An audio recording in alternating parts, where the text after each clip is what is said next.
এখন গাঁৱৰ এডাল গছৰ তলত এটা সাপে বাস কৰিছিল। সকলো মানুহে নাগ দেৱতা বুলি পূজা কৰিছিল। গাঁৱৰ পূজাৰীজনেও বহুত শ্ৰদ্ধা কৰিছিল।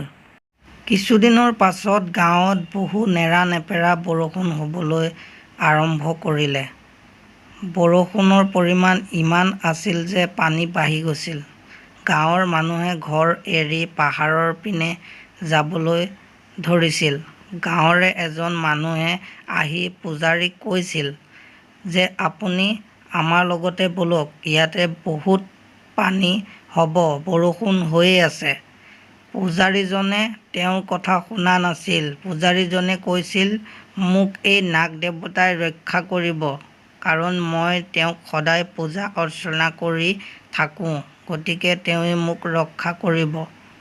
তোমালোক ইয়াৰ পৰা যোৱা।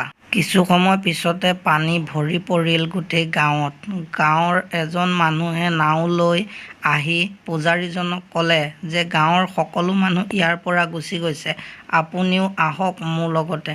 তেতিয়া পূজাৰীজনে ক'লে যে মোক ভগৱানে ৰক্ষা কৰিব, মোক নাগ দেৱতাই ৰক্ষা কৰিব।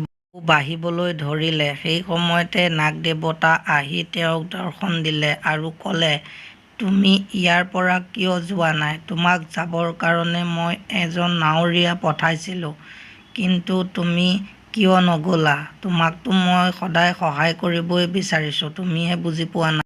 সেইবুলি কৈ নাগ দেৱতা গুচি যায় আৰু তেওঁ প্ৰাৰ্থনা কৰে। কিছু সময় পিছতে নাৱৰ এজন আকৌ আহে।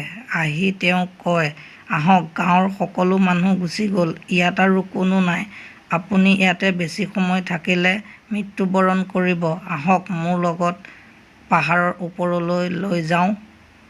তাৰ পিছত পূজাৰীজন নাৱৰীয়াজনৰ কথা শুনি তেওঁৰ লগত পাহাৰলৈ গুচি গ'ল আৰু জীৱন ৰক্ষা কৰিলে।